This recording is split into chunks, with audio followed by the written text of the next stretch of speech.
Okey, Assalamualaikum.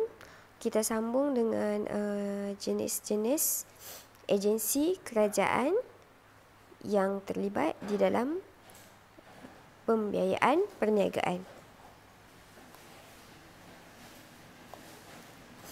Okey, so agensi kerajaan yang pertama yang kita boleh mohon pembiayaan ataupun pinjaman ialah MARA, Majlis Amanah Rakyat. Jadi basically MARA ni dia membantu kaum Bumiputera. Sebab tu kalau kita nak sambung belajar ke, kita boleh mohon beasiswa daripada MARA.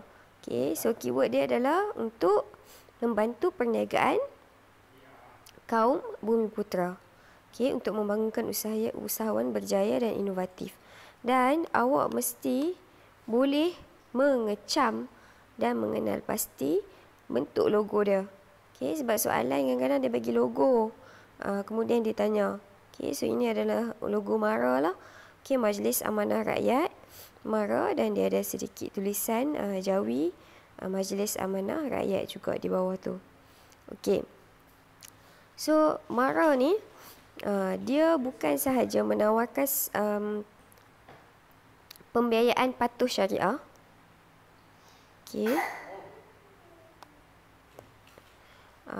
Dia juga menawarkan skim-skim pembiayaan kontrak, spike, peningkatan perniagaan SPIM, skim jaminan usahawan, SJUM. Dan selain daripada dia tawarkan pembiayaan dari segi keuangan ataupun duit lah, pinjaman duit, dia juga menyediakan kemudahan seperti ruang niaga, gerai, tapak kilang, arkid. Di samping itu dia menawarkan kursus dan latihan keusahawanan. So Cikgu Lana, MARA ni dia membantu kaum Bumiputera membangunkan usahawan yang berjaya dan inovatif, dan dia tertumpu kepada PKS, perusahaan kecil dan sederhana. Dia menawarkan pembiayaan yang patuh syariah. Antara skim yang ditawarkan yang di bawah tu Spike, SPIM dan SJUM. Dan selain daripada pembiayaan dari segi duit ataupun keuangan, dia juga tawarkan kemudahan seperti ruang niaga, tempat berniaga, gerai, tapak kilang, arkid, dan dia juga tawarkan kursus latihan keusahawanan. Ini adalah agensi kerajaan yang pertama. Agensi kerajaan yang kedua adalah tekun. Tekun ni selalu yang duk ambil ni mak-mak yang selalunya duduk kat kampung lah. So tekun ni dia kelayakan pinjaman dia agak kecil berbanding dengan MARA dan agensi kerajaan yang lain. Kalau tak silap cikgu, bawah RM50,000 yang boleh dipinjam. So amount dia tidak begitu besar. Dan tekun ni dia punya konsep dia adalah pinjaman asas simpanan. Pasipo ni konsep dia ni, pinjaman asas simpanan ni. Dia bagi pinjaman kepada peniaga sebagai modal tambahan. Dan dia menawarkan modal tambahan kepada usahawan, menggalakkan budaya menabung dalam perniagaan kecil dan mewujudkan jaringan usahawan secara berkelompok. So antara yang dia tawarkan, tekun tawarkan adalah pembiayaan program Teman Nita, kontrak I, Teman Tekun, Tekun Niaga, bekas tentera, usahawan profesional muda Bumiputera. Dan pinjaman dia daripada 500 sehingga 50,000. Dan tempoh bayaran balik dia pun agak pendek, iaitu daripada sebulan sehingga 5 tahun sahaja. Jadi kalau nak pinjam, amount yang kecil dan tempoh pembayaran dia tu lebih pendek. So kalau kita tempoh pembayaran lebih pendek ni, dia ada pro and cons lah. Di mana kalau kita tempoh pembayaran dia pendek, maksud dia kita nak bayar tu jangka masa dia singkat, bayaran bulanan dia mungkin akan sedikit tinggi. Okey, berbanding dengan pinjaman yang dia bagi tempoh bayaran dia lama. Okey. Tetapi kita cepatlah bebas dengan hutang. Okey. Yang ketiga adalah CGC ataupun Credit Guarantee Corporation Malaysia Berhad. Okey, ataupun kalau bahasa Melayu dia adalah Syarikat Jaminan Kredit Malaysia. Okey, jadi dia akan membantu PKS ataupun perniagaan kecil dan sederhana yang tak ada cagaran untuk mendapatkan pembiayaan daripada institusi kewangan. Okey, so dia memberi jaminan dan memudahkan permohonan pinjaman pada usahawan-usahawan yang tidak ada cagaran. Okey.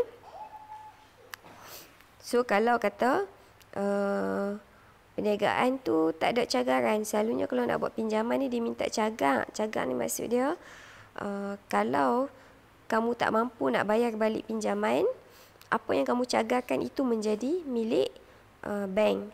Contoh dia macam kamu cagarkan, selalunya cagaran ni dia bagi harta-harta kita yang bernilai lah. Okey.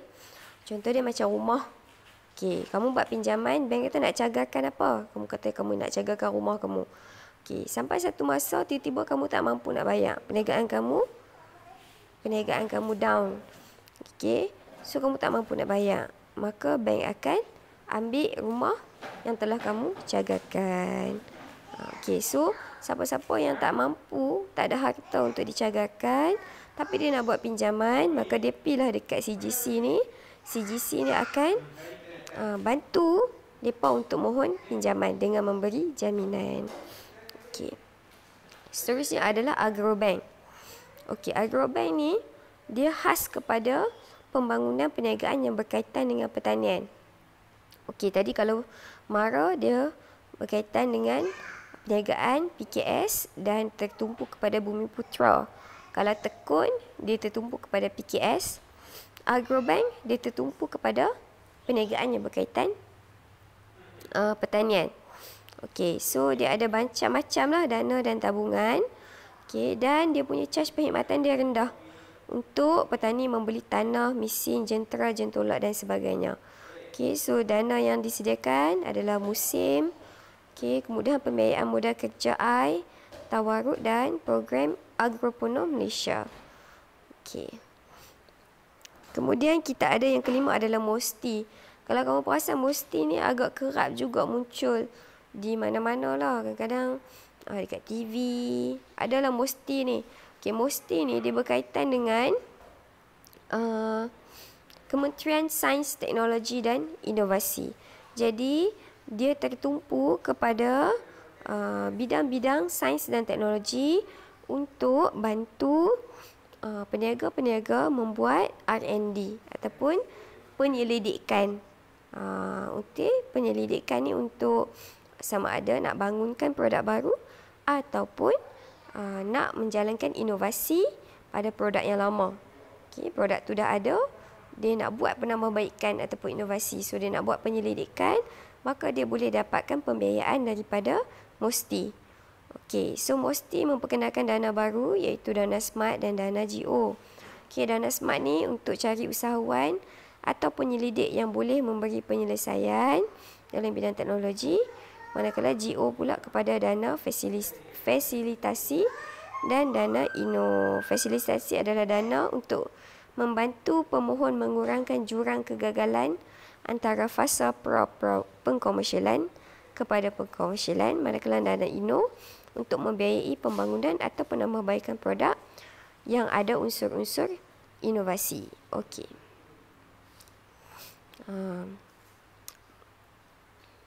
Okey, so kita pergi kepada subtopik yang seterusnya. So sebelum kita pergi kepada subtopik seterusnya, cikgu ulang balik. Okey, kita ada 5 agensi kerajaan yang membantu, okey, yang boleh kita mohon pembiayaan. Yang pertama adalah MARA, okey, Majlis Amanah Rakyat. Okey, yang kedua adalah Tekun.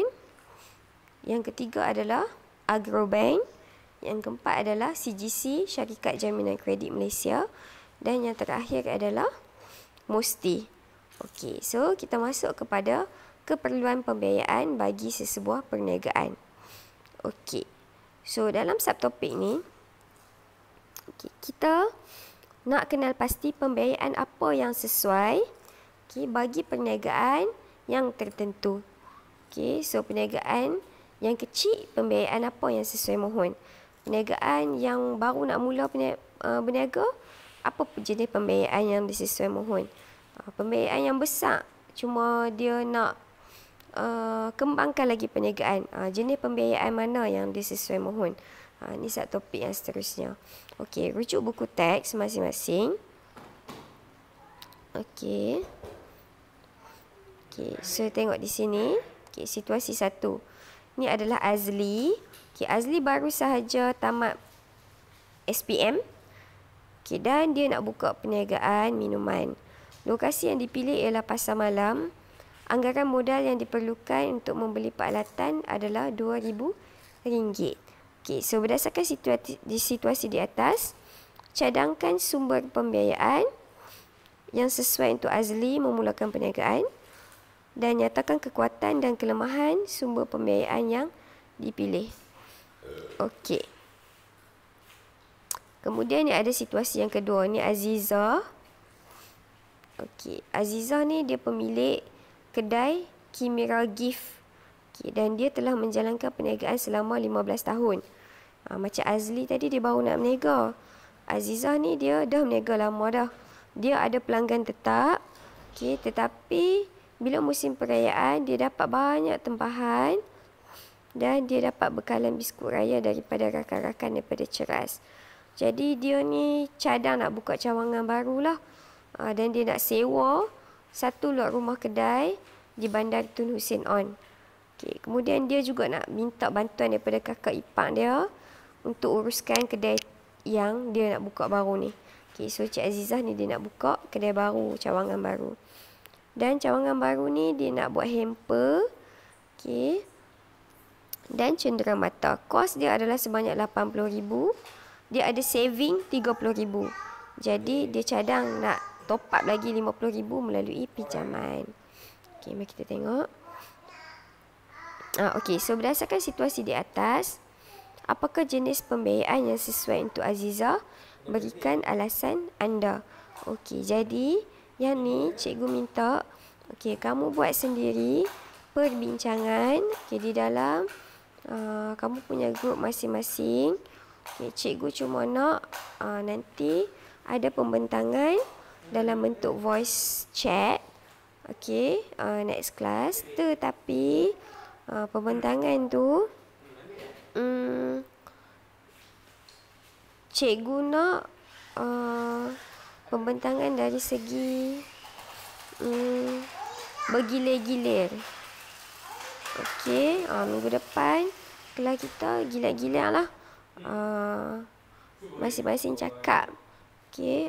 Untuk situasi 1 dia sesuai apa, pembiayaan apa kelebihan dan kelemahan dia. So masing-masing kena buat jawapan, tapi bincang lah. Alright. So kita pergi ke subtopik yang seterusnya. Kekuatan dan kelemahan jenis pembiayaan untuk sesebuah perniagaan. So kita tengok dulu kekuatan dan kelemahan sumber pembiayaan dalaman. Sumber pembiayaan dalaman ni yang cikgu sebut sebelum ni adalah sumber pembiayaan yang kita peroleh daripada duit kita sendiri. Sama ada kita guna simpanan ataupun rizab. So kekuatan dia adalah cepat dan ringkas. Sebab duit kita tak gaduh nak pergi minta ke orang. Masa tu kita nak, kita boleh pergi ambil masa tu juga. Dan tidak ada faedah seperti pinjaman. Tetapi kelemahan dia modal yang terhad lah. Apa yang kita boleh ambil hanyalah sekadar duit yang kita simpan saja. Dan sukar untuk tambah modal dalam masa yang singkat. Bila kita dah guna semua saving kita, kita nak tambah lagi susah. Sebab kita perlu simpan semula. Untuk pembiayaan luaran, kita bahagikan kepada 2. Bank dan institusi kewangan serta agensi kerajaan. Untuk bank dan institusi kewangan, kekuatan dia, tempoh bayaran balik pinjaman boleh mengikut kemampuan peminjam. Okey, maksud dia, okey, kalau kita tak mampu nak bayar banyak tiap-tiap bulan, kita boleh panjangkan tempoh pinjaman kita. Okey, cikgu bagi contoh lah. Kalau kamu pinjam RM10,000, okey, pinjam RM10,000, okey, tempoh bayaran 10 tahun berbanding dengan kamu pinjam RM10,000. Allah. Tempoh bayaran balik dia, okey, 20 tahun. Okey, kalau kamu pinjam nak kena bayar 10 tahun, kita bahagi 10. Setahun kamu kena bayar, okey, 1,000 lah. Okey, berbanding dengan 20 tahun.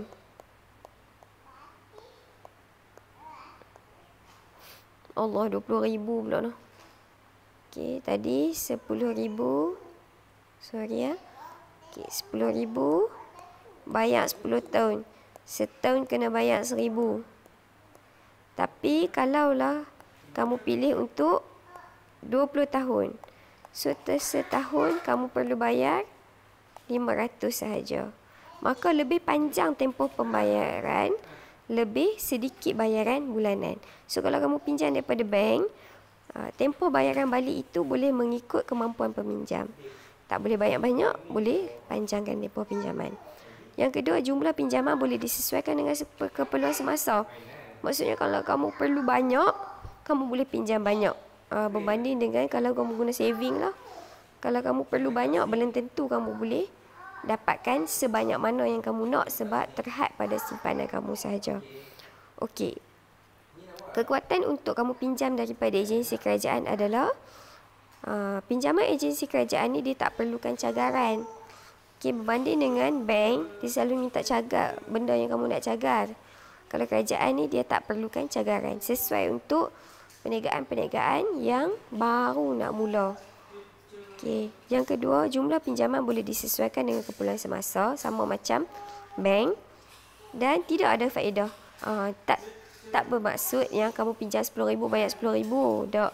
Agensi kerajaan ni dia ada juga kamu kena bayar lebih, tapi dia tak sebut faedah, dia sebut cas perkhidmatan. Macam PTPTN, sebut cas perkhidmatan tapi berlambak-lambak kan. Samalah dengan pinjaman daripada agensi kerajaan. Tidak ada faedah, tapi ada cas perkhidmatan. Okey. Kelemahan untuk bank, dia perlukan penjamin. Okey. Sebab bank ni dia ketat sikit bila kamu nak pinjam. Dia susah sikit. Especially kalau kamu ni baru nak mula niaga. Yang kedua, perlukan cagaran. Okey, sama ada harta ataupun aset tetap. Aset tetap ni maksud dia bangunan-bangunan yang tidak boleh bergerak. Bangunan lah. Okay, tertakluk kepada syarat pinjaman dan dikenakan faedah yang tinggi. Ya, bank memang faedah tinggi. Okay, agensi kerajaan persaingannya sengit. Okey, sebab ramai nak mohon agensi kerajaan ni. Jadi, mungkin sedikit lambat lah. Okay, jumlah pinjaman yang terhad. Agensi kerajaan ni contohnya macam Tekun. Dia punya pinjaman dia setakat RM50,000 saja. So, jumlah pinjaman ni agak terhad lah. Dan tertakluk kepada terma dan syarat. Okey. So, habis. Setakat itu saja hari ni. So, kerja kamu yang tadi itulah. Okey, kita nak tengok apa yang sesuai dengan situasi yang perniagaan yang cikgu bagi tadi. Okey, nanti kita bincang minggu depan. Okey, itu sahaja. Assalamualaikum warahmatullahi wabarakatuh.